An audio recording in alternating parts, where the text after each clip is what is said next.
Siga a CBN Salvador em nossas redes sociais. No Twitter, Facebook, YouTube ou no Instagram pelo @CBN Salvador Oficial. Quem cola com a gente, cuida da gente. E é por isso que a Prefis criou mais de 1.700 vagas para o acolhimento de pessoas em situação de rua. E agora também tem unidade de acolhimento para quem faz uso abusivo de drogas. Para cuidar dos jovens, a Prefis investe no esporte com campos e quadros por toda a cidade e o novo Bolsa Atleta. E a Prefis também está cuidando das pessoas com deficiência, com a criação das salas de atendimento educacional especializado. Prefeitura de Salvador, cuidando da gente e colada com a gente. Há mais de 30 anos, a ótica Bela Visão está no mercado óptico com muita confiança e credibilidade com seus clientes. Trabalhamos com todas as marcas de lentes e armações. Óculos completo a partir de R$ 199,99. É preço de fábrica. Óculos completo a partir de R$ 199,99. Não perca tempo e visite a ótica Bela Visão e escolha seu estilo. Rua Chile, número 5, Edifício Antônio Ferreira, lojas 1 e 2, próximo ao elevador Lacerda. Ótica Bela Visão. Sua visão merece o melhor.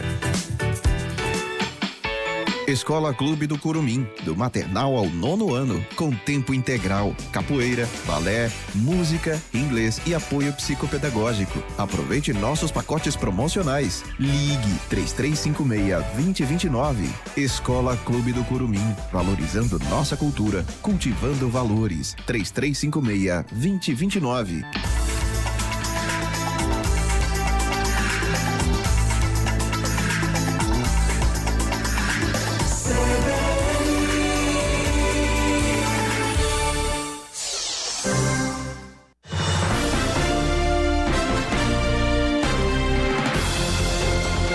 CBN Hora da Notícia. Apresentação: Daniel Mota. Meus amigos, muito boa tarde, Salvador, boa tarde, Bahia, meus amigos do Hora da Notícia. Portanto, todas as terças-feiras estamos aqui com o programa Hora da Notícia da CBN, com entrevistados e notícias, informações, utilidade pública.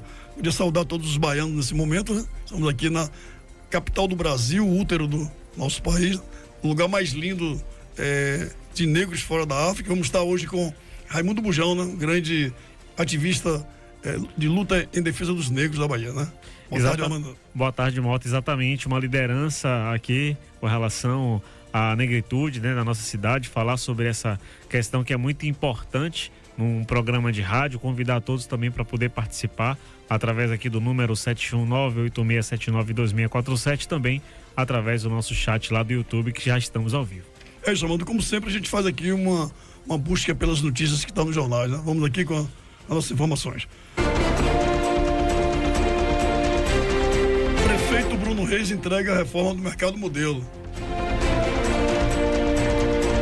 Brasileiros estão consumindo mais ovos após queda no preço da proteína. Em 2024, esse consumo deverá saltar 6,5%, batendo em 258 unidades, segundo estimativas da entidade divulgadas desta terça-feira. R$100 o preço de uma vida. Foi preso pela polícia suspeito de assassinar o dentista Lucas Maia, de 36 anos. Jerônimo Rodrigues e Bruno Reis dividem palanque em inauguração da Casa da Mulher Brasileira. A ministra das Mulheres, Cida Gonçalves, também esteve presente no evento. Parlamentares baianos contrariam o governo Lula e volta em peso para derrubar o veto de desoneração. Na noite de segunda-feira, os conselheiros do Esporte Clube do Vitória aprovou o orçamento para o ano de 2024 no valor de R$218 milhões. É isso, meus amigos, eu queria essas e outras notícias até às 17 horas aqui com o Hora da Notícia. Portanto, a gente vai convidar o nosso amigo para ocupar os microfones. Raimundo Bujão, muito boa tarde. Essa grande figura bem emblemática que eu conheço desde a década de 80. Eu queria que o meu amigo Paulo botasse a nossa vinheta aí. Entrevista. É isso, meus queridos. O Raimundo Bujão, bacharel em filosofia, fundador do Movimento Negro Unificado, ativista contra o racismo e em defesa do meio ambiente desde a década de 80. Boa tarde, Bujão. Seja bem-vindo à Hora da Notícia. Boa tarde aos ouvintes da CBN.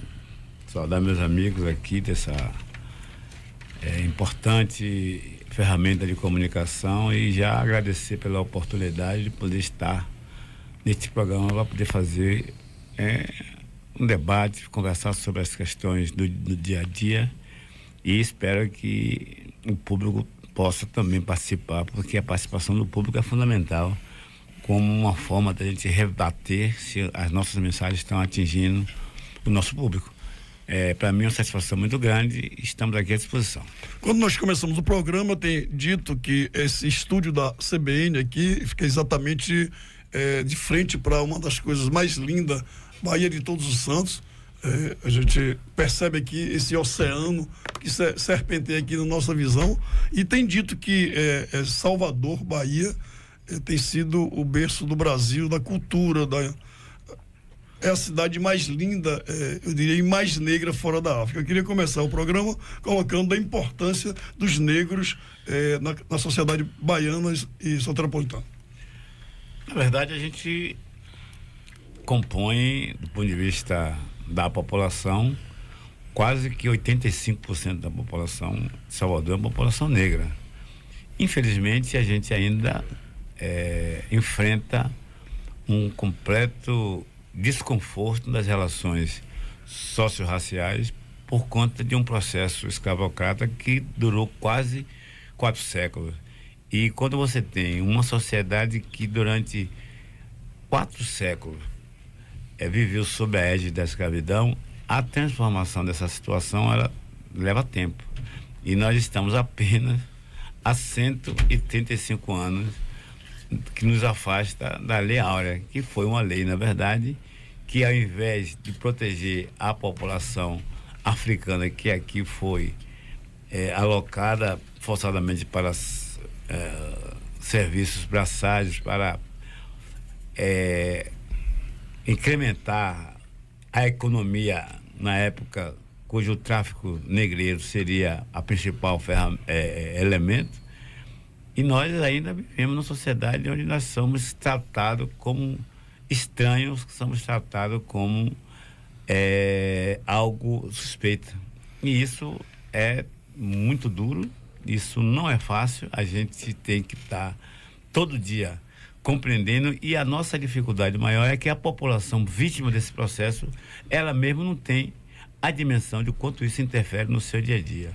Eu tenho ultimamente usado como exemplo, e até digo para as pessoas, que se a gente for fazer uma análise fria sobre a desigualdade nesse estado, nesse município, e correlacioná-la com a questão da violência, da segurança, eu digo que Salvador é uma cidade com um pouco número de violência. Por que eu digo isso? Porque a desigualdade ela é muito grande. A desigualdade ela é de forma que leva o sujeito, às vezes, ou na maioria das vezes, a não entender exatamente como reagir a cada momento que ele é vítima de uma coisa chamada racismo. O racismo estabelece os ditames, as relações, edifica as relações na sociedade, e a população que é vítima disso não consegue compreender. Eu vou dar um exemplo rápido para que as pessoas possam me entender o que eu estou querendo dizer. Você tem uma cidade, por exemplo, há 10, 12 anos atrás, ali na Avenida Joana Angélica, ali era uma área que você só via livros. As pessoas, né? Era livro, mercado. Hoje ali é uma feira livre. Por que ali é uma feira livre? Ali é uma feira livre porque a população excluída dessa cidade é um grande número, inclusive, de mulheres negras, né? Para não encarar a condição de passar fome, se submete àquela... Impôs ali, na verdade, impôs contra a vontade, inclusive, da prefeitura, aquele local como um comércio, como uma feira ambulante. E por que isso acontece? Porque uma boa parte das pessoas prefere se submeter àquela condição que está ali, numa cidade que não gera emprego, do que ir roubar. Estamos conversando com o Raimundo Bujão, ativista negro, e queria perguntar a você, Bujão, o movimento negro unificado, onde que começou na década de 70, no finalzinho da década de 70, né? O movimento negro unificado, ele inicia em 78, no dia 18 de junho, foi a primeira assembleia, e no dia 7 de julho foi oficializada a criação do Movimento Negro Unificado nas escadarias do Teatro Municipal de São Paulo, em consequência de dois eventos super emblemáticos. Primeiro, que foi a discriminação de 3 jovens negros que queriam adentrar o Clube Tietê, em São Paulo, e foi proibido, e o assassinato de um jovem feirante, Robson da Luz, pela polícia, com uma acusação de que ele tinha roubado e que no fundo não ficou provado nada disso. Então, ou seja, a questão da violência policial, ela está numa relação intrínseca da subalternização da população negra, e ela está intrinsecamente ligada à escravidão, porque infelizmente, na grande maioria, os policiais hoje fazem o papel do capitão do mato. Bujão, você falaste aí que 80% da população é negra no nosso país. E a gente percebe... Na capital. No estado brasileiro é 56%. Quando a gente percebe que desde o tempo da Lei Áurea, surgiu a Lei Áurea, libertou os negros, mas deixou haver navios. Na verdade, os negros. Eu costumo dizer que não libertou os negros, livrou os senhores de engenho de assumir a responsabilidade pós-Lei Áurea. As indenizações. Exatamente, porque na verdade no Brasil, e as pessoas às vezes não conseguem compreender, e isso é super importante que as pessoas entendam, a dívida externa brasileira começa exatamente na Lei Áurea. Vou dar um pulinho aqui no trânsito, daqui a pouco a gente volta. Tá bom. Trânsito. Precisa fazer a troca de óleo? Escolha os lubrificantes Móbil para o seu motor durar mais. Alta tecnologia e garantia de qualidade para todos os tipos de veículos. Se tem movimento, tem Móbil. A Avenida Paralela já começa a apresentar trânsito um pouco mais lento no sentido aeroporto. Por enquanto, quem sai do centro da cidade não precisa desviar de rota, mas vai encontrar um pouco de retenção ali na passagem pelo Imbuí e também na chegada ao bairro da Paz. Quem usa a orla para seguir para o aeroporto também não encontra dificuldade, só pega intensidade em Piatã. E você que usa a orla ou a Avenida Paralela para ir para o centro da cidade, só para nas sinaleiras e não tem com que se preocupar. Na sua próxima troca de óleo, escolha lubrificantes Móbil. Alta tecnologia e garantia de qualidade. Se tem movimento, tem Móbil. Lucas Barbosa para a CBN Salvador.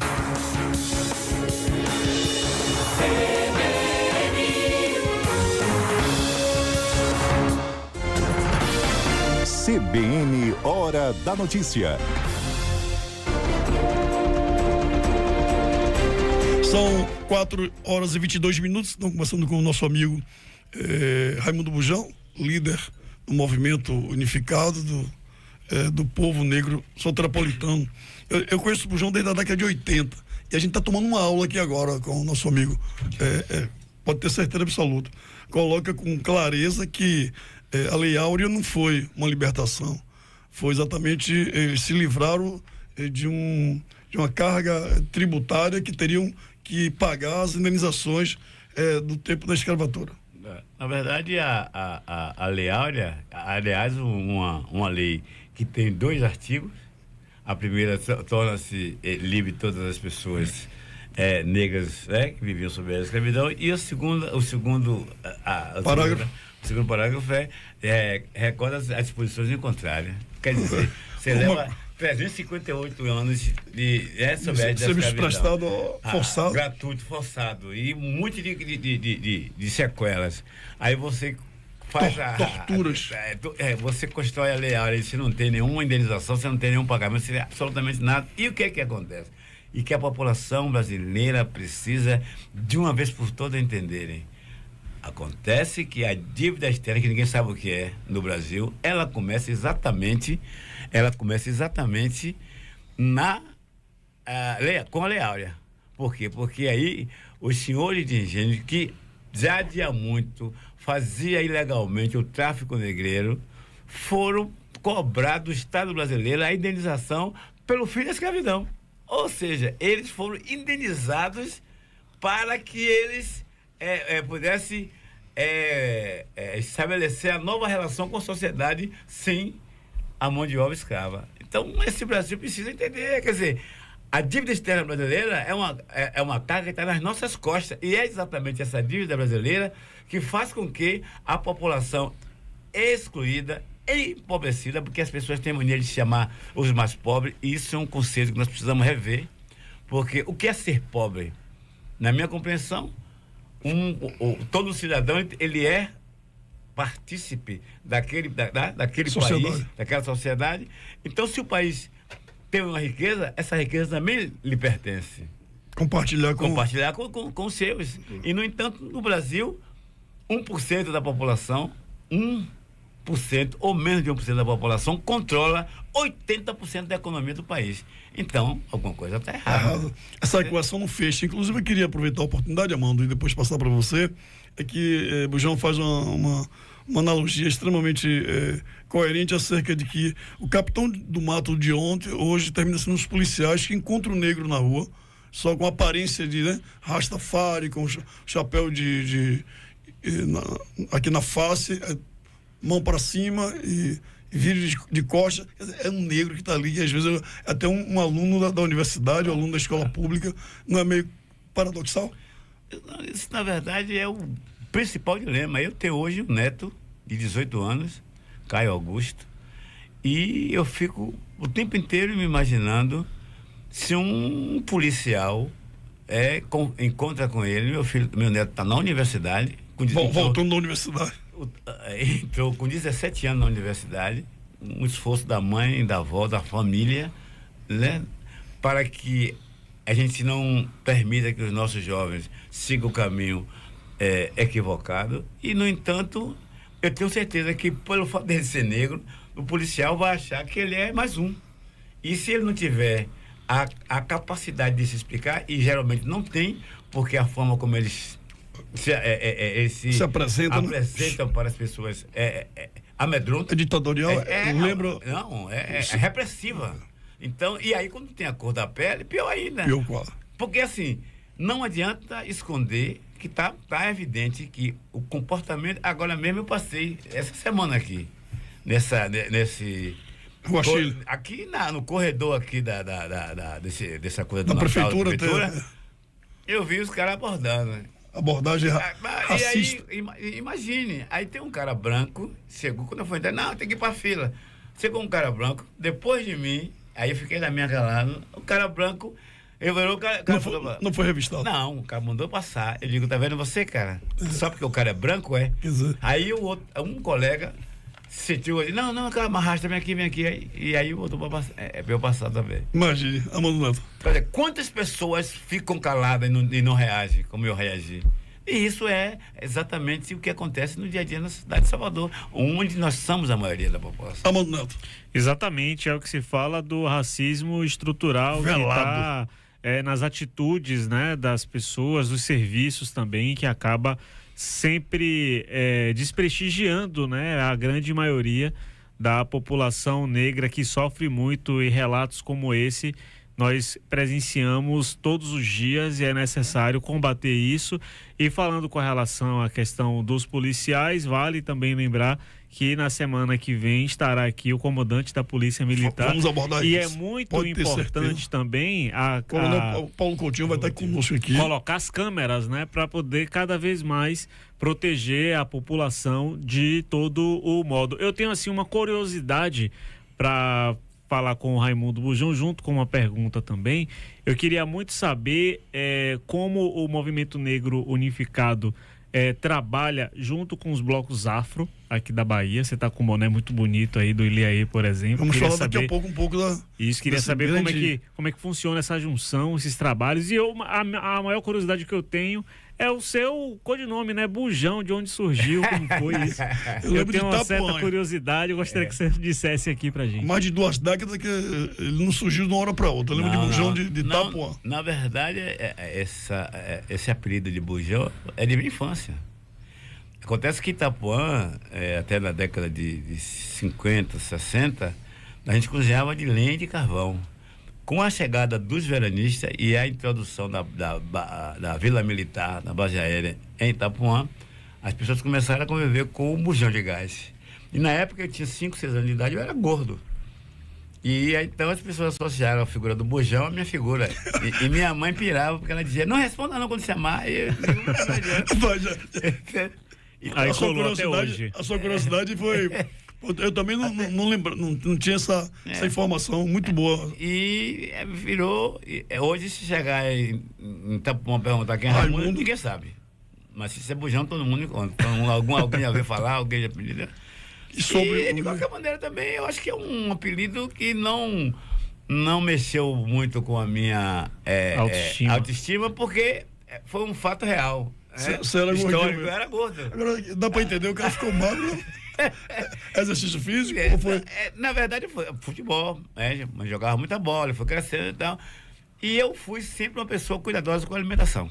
Isso até hoje. Disciplinado. Claro, porque a comida, ela mata e ela renova. Ela fortalece, vitaliza. Vitaliza, depende de como você usa ela. E eu acho que a comida ela é feita para lhe proteger, para lhe dar as proteínas necessárias para você desenvolver a sua... Aula de culinária. Estava aqui também o Jorge Washington.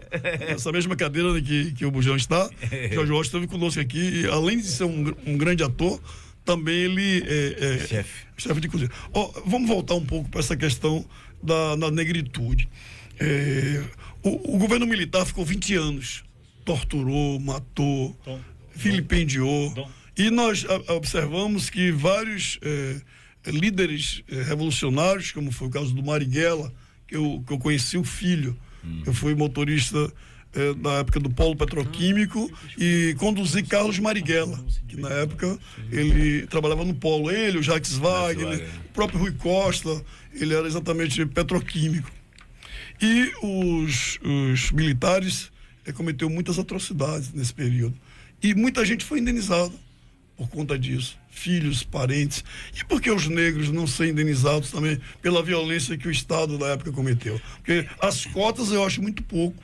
Na verdade, esse é exatamente o nó na garganta e que às vezes as pessoas tentam usar da premissa da criminalidade, impondo a nós negros essa imagem da criminalidade. Mas se você parar para analisar a atrocidade, se você pegar um pouco da história e perceber que os líderes da revolta dos Búzios foram levados daqui do lado da Câmara Municipal em cortejo para serem executados na Praça da Piedade e esquartejados.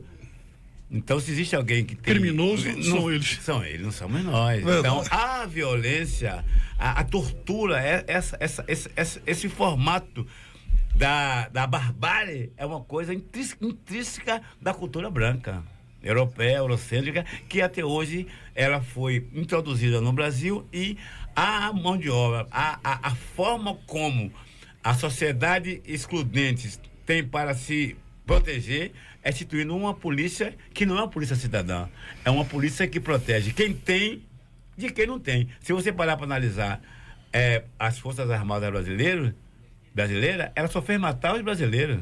Você pode pegar aí uma lista desde a época... A guerra com o seu próprio povo. De Palmares até a 64, só matou o povo brasileiro. Chegou em Canudos, destruiu Canudos, quer dizer... Antônio Conselheiro. Antônio Conselheiro foi... Entendeu? Então, assim... A história brasileira é de uma violência e é branca. E é branca porque os militares, se você parar para analisar, aí tem história que pode contar isso para poder facilitar mais a compreensão das pessoas, que quando o João Cândido, no Rio de Janeiro, bota o canhão e aponta para o navio, ali já era uma reação da população negra que estava dentro das Forças Armadas, mas que não conseguia nunca estar no comando porque o racismo não permitia. Então, se você analisar os comandantes gerais, os coronéis das Forças Armadas, os agressores, são todos brancos, sob nome estrangeiro, e são eles que, inclusive, agora na pandemia, usaram e abusaram. A pandemia foi importante ter acontecido, infelizmente levou quase 700 mil vidas, mais 700 mil vidas, mas mostrou, desnudou essa imagem hipócrita que tinha as Forças Armadas, que são brasileiros. Eles nunca foram brasileiros, eles são entreguistas. As Forças Armadas brasileiras entregou a economia brasileira, ao Estado, a uma dependência da sociedade norte-americana. Eu queria pegar também a partir do prisma de que os negros reagiram, diferente dos índios. Sim. Obviamente que, a começar ali por Amalia Filipa, pelo Zumbi e tantos outros negros que reagiram, que eram os quilombos, que os negros não foram para o matadouro sem reação. Não, e, obviamente, a negritude... A Revolta dos Malês, agora nós acabamos de lançar no dia 13 de novembro, no dia 6 de novembro, na Casa do Olodum, lançamos um livro, Malês, a Revolta dos Escravizados e seu legado na Bahia. E eu estou já no capítulo final do livro, eu estou impressionado como, por exemplo, eu há 20 anos atrás, junto com meu parceiro Antônio Olavo, da Portfólio, filmamos no Recôncavo, vários quilômetros, percorremos 60 mil quilômetros em todo o estado da Bahia. Eu tenho que dar um pulinho rápido no Repórter CBN, daqui a pouco eu volto, você vai me compreender. Vamos daqui, Repórter CBN. Repórter CBN.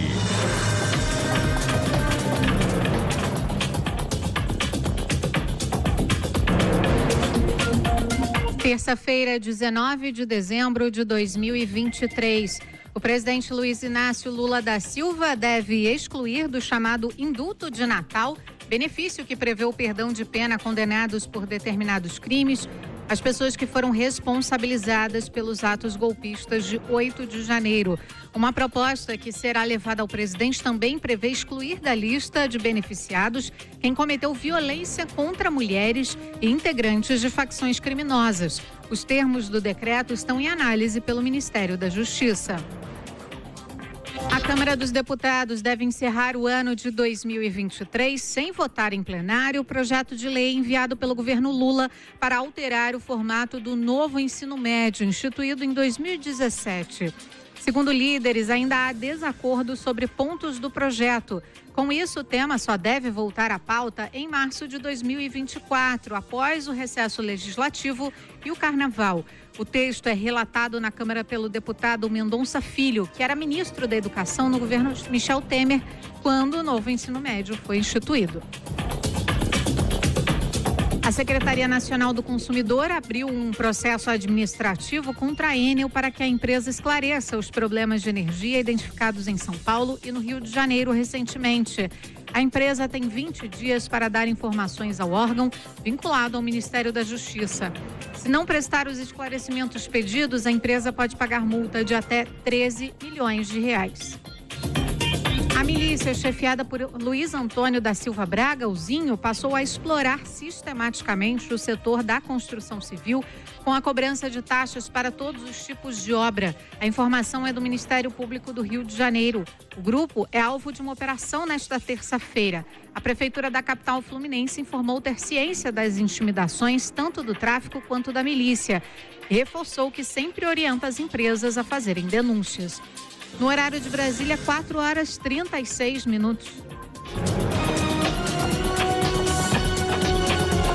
Repórter CBN. As principais notícias do dia, a cada meia hora.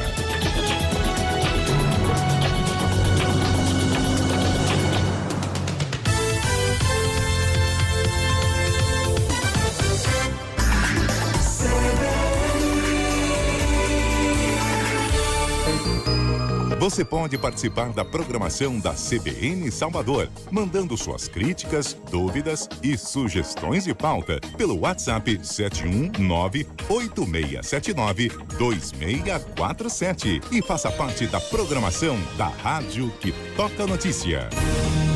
Trânsito.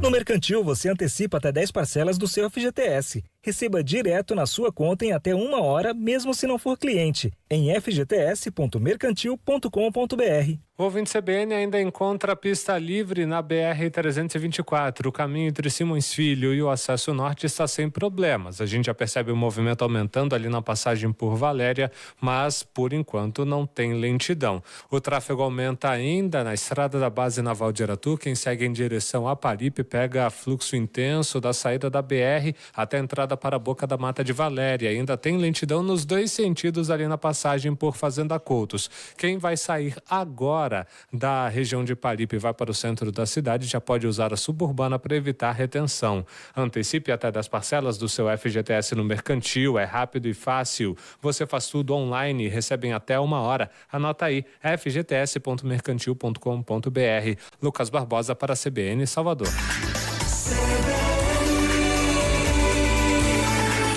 Quem cola com a gente, cuida da gente. E é por isso que a Prefis criou mais de 1.700 vagas para o acolhimento de pessoas em situação de rua. E agora também tem unidade de acolhimento para quem faz uso abusivo de drogas. Para cuidar dos jovens, a Prefis investe no esporte com campos e quadros por toda a cidade e o novo Bolsa Atleta. E a Prefis também está cuidando das pessoas com deficiência, com a criação das salas de atendimento educacional especializado. Prefeitura de Salvador, cuidando da gente e colada com a gente. Escola Clube do Curumim, do maternal ao 9º ano, com tempo integral, capoeira, balé, música, inglês e apoio psicopedagógico. Aproveite nossos pacotes promocionais. Ligue 3356-2029. Escola Clube do Curumim, valorizando nossa cultura, cultivando valores. 3356-2029.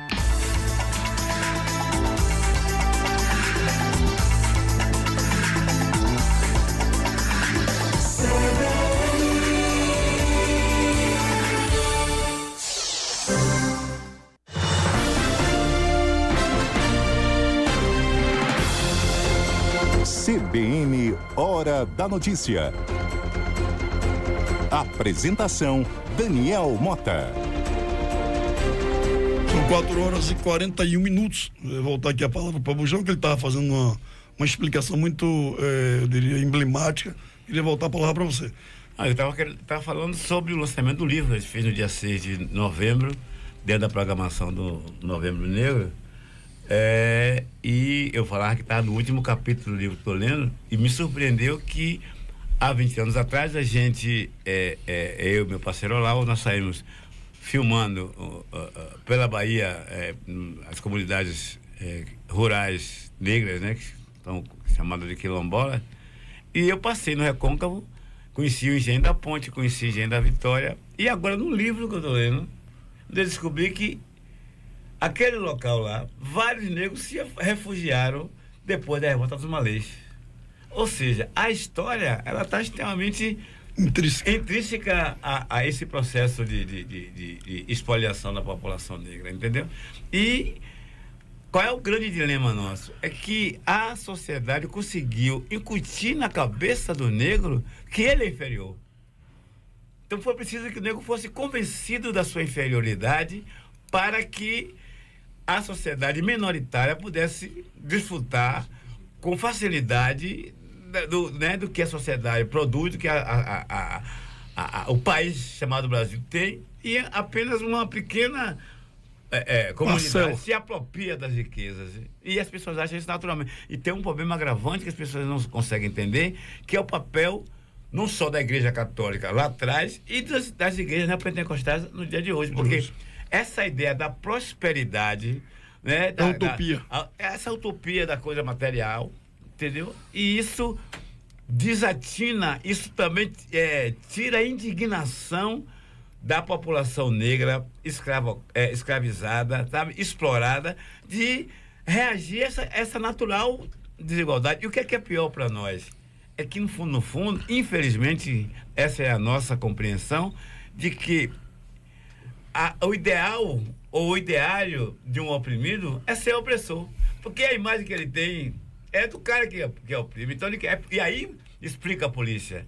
Ele explica por que a polícia tem uma maioria negra, mas o policial negro, ele vai para a polícia para ele se proteger da sociedade. Porque ele é negro.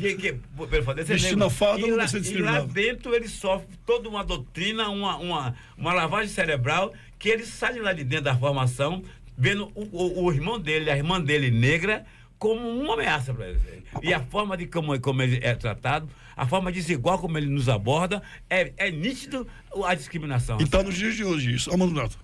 Deixa eu só ler aqui alguns comentários dos nossos ouvintes também, que está aqui nos acompanhando no programa. Hoje terça-feira na CBN, Hora da Notícia. Primeiro aqui a mensagem do Luiz Ricardo, Dom Rimático, que faz o seguinte comentário: a elite brasileira não deu de presente, entre aspas, a abolição por ser boazinha. Havia grande pressão interna por meio dos vários movimentos negros revolucionários e pressão externa de outros países. Portanto, a abolição formal ocorrida em 1888 se deu por meio da luta, mas o Estado brasileiro não garantiu aos ex-escravizados e seus descendentes as condições necessárias para a inserção social. Outros comentários aqui também, deixa eu ler aqui o comentário da Fabiana Gomes, dizendo que ninguém nasce odiando outra pessoa pela cor da sua pele, por sua origem ou ainda por sua religião. Para odiar, as pessoas precisam aprender, e se podem aprender a odiar, elas podem ser ensinadas a amar. Pois é, trazendo aqui um comentário bem relevante. E por último, mas a gente vai trazer outras mensagens também, uma mensagem muito forte aqui de Aline Galvão. Ela diz que sempre que vê algo sobre este assunto, nunca se sente por satisfeita. E ela pergunta por que não falam sobre estratégias de resolução, o que fazer para mudar isso. Ficar só pontuando o problema é fácil, difícil encontrar soluções. Um abraço à Aline, meu querido Dom Rimático, a Fabiana e a Macedon, que está embaixo sintonizado na nossa programação. E bom saber que um debate como esse reverbera nas pessoas e indigna alguns outros tantos, e os que estão em silêncio, né? E mandou um recado: eu estou compartilhando e concordando em número, gênero e grau com o Bujão. Preciso mudar esse método de abordar os negros na rua pelos policiais. E o comandante vai estar aqui no dia 26. Vamos abordar esse tema, perguntar para ele como fazer para desmistificar esse método de abordar os negros, que não para, como o Bujão falou, é uma doutrina que precisa ser estripada. Bujão. Inclusive, eu entendo que a solução não é fácil. Se fosse fácil, não adianta as pessoas quererem resposta pronta, porque não vai ter. As relações sociais, ela é construção. É construção, e ela é conflitante, não tem jeito. Então, você tem que estar a cada momento. Já mudou muita coisa, mas muita coisa ainda precisa ser modificada. É inadmissível que, como você falava, por exemplo, a sociedade ela é estruturalmente racista. Por que ela é estruturalmente racista? Porque foi a partir dos pilares da escravidão que foi instituída a sociedade brasileira.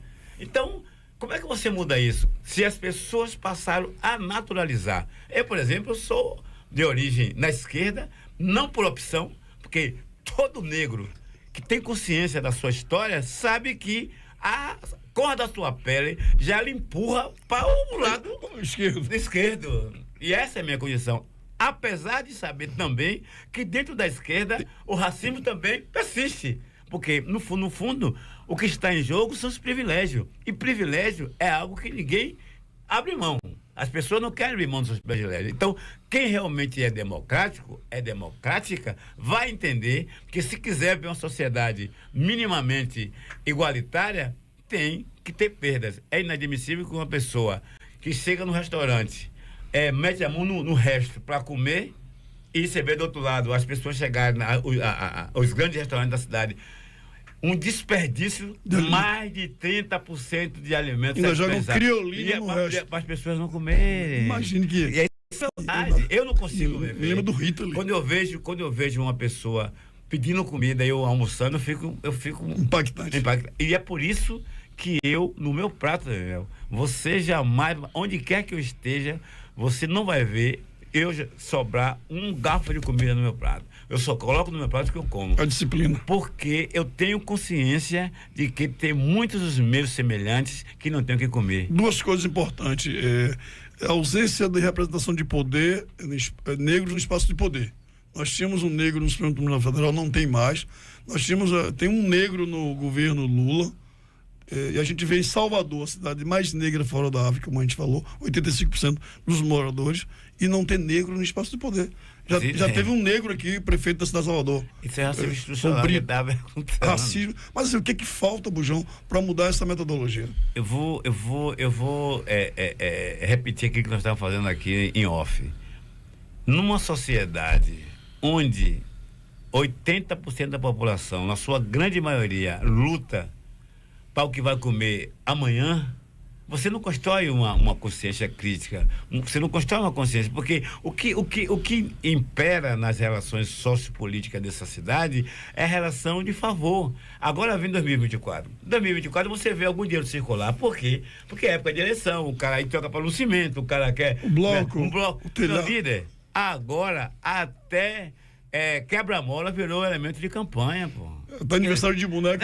Pô, pelo amor de Deus. Então, quer dizer, como é que você quer, como é que as pessoas querem resposta pronta para que uma menina que tá ali, que tem a mãe de uma filha, mãe solteira, tá vendendo ali na Joana Angélica, ela vai de noite para reunião, para ela discutir. Aí ela mais fácil ela ir para a igreja. Por que ela vai para a igreja? Levar o dízimo. Vai levar o dízimo para a igreja. Porque como é que muda isso, Bujão? Pelo amor de Deus. Só muda com a educação. Consciência crítica. Só muda com consciência crítica. As pessoas não têm... A educação brasileira, no geral, é uma educação para você obedecer, não uma educação para você se indignar. Ileaê e Olodum fez uma metamorfose de 80 para cá. E a gente percebe que tem teatro, tem dança, tem percussão. Isso me recorda Negão do Samba. Conheci Negão do Samba aqui, fazendo um trajeto ali do Pelourinho até aqui a Praça da Sé. Um trecho curto, inclusive. E hoje representou o Olodum. O Ileaê, hoje é uma faculdade, né? Na verdade, eu tenho sempre dito e aproveito até para anunciar aqui para vocês que nós vamos trabalhar, já começamos a trabalhar na 20ª Caminhada da Liberdade com a celebração dos 50 anos de Bloco Afro no Brasil. O que é Bloco Afro no Brasil? Porque o Ileaê surgiu aqui na Bahia, certo? Mas já tem blocos afro em Maranhão, em Pernambuco, em São Paulo, no Rio de Janeiro, Minas Gerais. Migração. Foi, na verdade, a reprodução, né? E a importância, porque é fundamental. Se brincar, vai pro exterior. Claro, já tem. Tem na Argentina, tem vários lugares. Na França, na Europa. Tem meninos aí do Ileaê, do Olodum, que hoje vivem na Europa dando aula de percussão. O Paul Simon e o Michael Jackson fizeram assim, reverberou no mundo inteiro. Eles vieram se encontrar com os tambores, porque no fundo, eles têm... o que as pessoas não sabem é que a origem, a importância dos tambores está vinculada às ancestralidades. A forma de comunicação. Claro, a comunicação, pô. Então, não é uma coisa solta. As pessoas assim que entendem que são soltas, mas ela tem um vínculo significado com ancestralidade. Então, se você parar para analisar o que foi feito a partir do surgimento do Ileaê em 74, a autoestima do negro se elevou. Você hoje, encontrar uma mulher de bob em Salvador é difícil. Mas bob era, todo mundo usava. A mulher preparou o cabelo. Do cabelo, entendeu? Andar de roupa colorida há 50 anos atrás era impossível. Quando você daí era carnaval, Então havia então os blocos afros e mudou, tem mais, até para a academia, que é outra coisa. Você observe que posso citar aqui Cátia Matoso, Henrique Dias Tavares, Nina Rodrigues, alguns grandes escritores do passado, o próprio Rui Barbosa, que falou alguma coisa sobre a escravidão, Manuel Quirino, um grande e o advogado aqui, Rábula, que nós chamamos aqui na Câmara de Vereadores, Faria. Então, assim, você observa que essas figuras, mas eu falei dos escritores, porque os escritores fazem livro, né? Eles publicam livro. E a revolta dos Búzios, por exemplo, a revolta dos Malês, como é que ela ficou popularizada? Foi através dos livros da academia? Não foi. Vida real. Foi a história que os compositores dos blocos afro fizeram, contaram, que transformou isso numa pedagogia. Eu digo sempre história contada e cantada. Ou contada e cantada. Bonito. Entendeu? Porque no fundo foi o que mudou. E é por isso que eu acho que a sociedade baiana e brasileira, especialmente os baianos, aí as autoridades políticas, tem que, nesse momento de 2024, fazer um reconhecimento e uma referência, uma deferência ao papel dos blocos afro para a emancipação da população negra na Bahia e no Brasil. Muito bem. Armando Neto. Exato. É muito importante passar essas informações para os ouvintes e também quem está aqui acompanhando a gente através do nosso canal do YouTube. Só mais uma outra mensagem que a gente deixou de passar aqui do Cícero Dantas, já agradecendo a sua participação e a de todos que estão aqui com a gente. Cícero Dantas, ele fez um comentário logo no início do nosso programa, quando a gente estava falando, né, dos problemas com relação ao racismo, e ele diz que isso faz lembrar aquela famosa frase que algumas pessoas falam: não sou racista, tenho até amigos negros e muito outras coisas mais, né, como são dito muito, né, por aí, que a gente não concorda de forma alguma. Mas passando a bola agora aqui para o próprio Daniel Mota, a gente já quase no final do programa, acho que vai falar um pouco mais sobre essa questão aí dessa estrutura, né, racista que... Mas me lembrou agora, Mando, exatamente um cara que ficou preso quase 3 décadas, Nelson Mandela, e depois virou presidente do país que escravizou. Como E tem uma cena muito engraçada dessa história toda, que poucas pessoas sabem, e aproveito aqui para compartilhar com seus ouvintes, é que logo quando Mandela ganhou a eleição, ele foi para um restaurante. E lá naquele restaurante estava o cara que era o carcereiro, o torturador dele. Ele chamou o atendente dele e pediu para botar um cara na mesa, para almoçar com ele. Ele ficou apavorado, cara. O cara ficou sem saber o que fazer. O cara vai reagir. Aí, depois que ele acabou de almoçar, o cara foi embora, aí ele contou a história do cara. Então, Nelson Mandela é um exemplo de cidadania, é um exemplo de humildade e de liderança, porque para ser líder não é apenas a força, não. É a capacidade de você se transformar as pessoas. E ele mostrou, tanto sim que queriam que ele continuasse como presidente, ele disse: não, só vou fazer o mandato. Quer dizer, ele deixou história, não se apegou ao poder.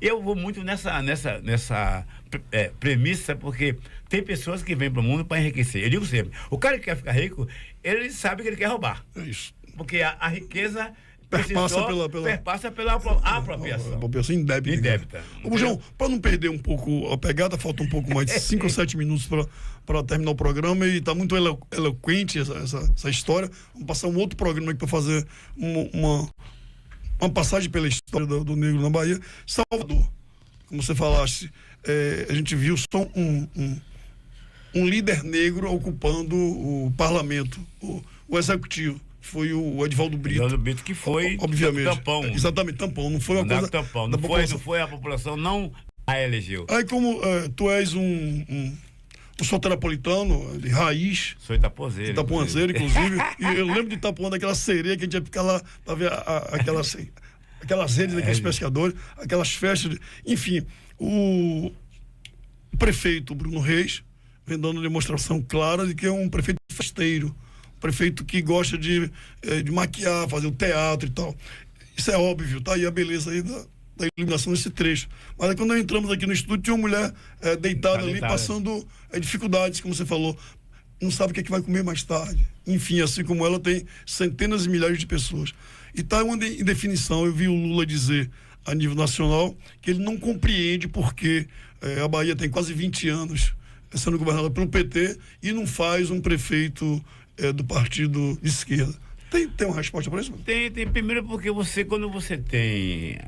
A gente às vezes faz uma comparação, eu chamo rasa, das circunstâncias de lado a lado, porque, por exemplo, do lado de Bruno Reis, que foi, inclusive, nós fomos contemporâneos de faculdade, na Católica, do lado de lá tem o chefe que manda, que determina o que vai ser, que não vai ser. Um líder. O líder, Do lado de cá, não. Você tem que convencer várias lideranças, porque é um projeto... Um colegiado. É um colegiado, é um coletivo. Então, não é fácil para nenhum... Por exemplo, já definiu um pré-candidato, mas não é verdade. Não é consenso. Porque tem que se chegar... Até porque na política, nessas construções, é o momento que as pessoas fazem também as suas negociações, como diz o ditado, faz os seus pleitos para tal. Então, eu tenho compreensão de que na conjuntura, na responsabilidade do campo da esquerda indicar o candidato ou a candidata está pelo fato de ser um governo de coalizão, um governo de aliança, e que não pode tomar decisão sozinha. Mas do outro lado é mais fácil. Agora, o que é melhor para a sociedade? É onde alguém tem um chefe que manda, onde você tem que ter o exercício de chegar a um consenso e pelo menos discutir qual a viabilidade democraticamente. Essa é a dificuldade. Amado Neto, eu queria que você fizesse as considerações finais e fizesse a sua última intervenção com o Bujão. Massa Mota, primeiro agradecer, um programa muito importante, o penúltimo programa deste ano aqui do programa Hora da Notícia na Rádio CBN. Semana que vem faremos o último programa do ano de 2023, que foi um ano muito legal. E só para poder finalizar, né, agradecer a participação de todos os ouvintes e falar aqui com Raimundo Bujão para saber também qual é o impacto social do Movimento Negro Unificado, né, aqui na nossa cidade de Salvador. Quais projetos que você tem para o ano que vem? Nos conte um pouco mais sobre isso. Nós vamos trabalhar em 2024. Nós agora na Caminhada da Liberdade, nós trouxemos um problema muito sério, Daniel, que estava completamente acobertado na sociedade. A linha 8, na famosa linha 8.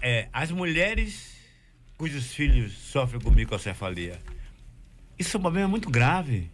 E a sociedade brasileira, baiana inclusive, precisa entender isso. Essas mulheres, 95% dos homens, quando as crianças nascem com esse problema, abandonam essas mulheres. Essas mulheres vivem sozinhas. E, nesse caso, elas têm que viver exclusivamente para a filha. Porque ela não tem como deixar a filha para ficar com alguém, porque as pessoas não terão condições de entender, compreender, porque isso requer das pessoas e toque, porque você vai conhecer por gesto. Está invisível esse povo. Está invisível. Então, e nós fizemos a caminhada, o Fórum de Identidade Negra da Bahia, o qual eu estou presidindo até novembro do ano que vem. A gente fez a campanha Microcefalia, essa luta também é nossa, e trocamos as camisas por alimento não perecível e doamos totalmente. Tem que ser divulgado isso. Para as mães. E nós queremos, inclusive, fazer um debate que é mais profundo. Porque tem a questão intrínseca aí, sabe qual é, Daniel, e os ouvintes da CBN? É que essas mulheres têm um produto chamado canabidiol, que é extraído da maconha, que é o remédio extremamente importante para evitar essa doença. Para a convulsão das crianças. E você tem uma sociedade conservadora, racista, hipócrita, porque cotidianamente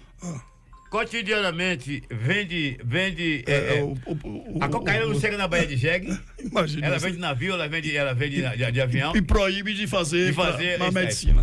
E toca fogo em matas imensas de coisas. Eu queria te dizer que vamos tentar pegar um programa do início do ano pra gente trabalhar isso. E a gente tá aqui, vai ser...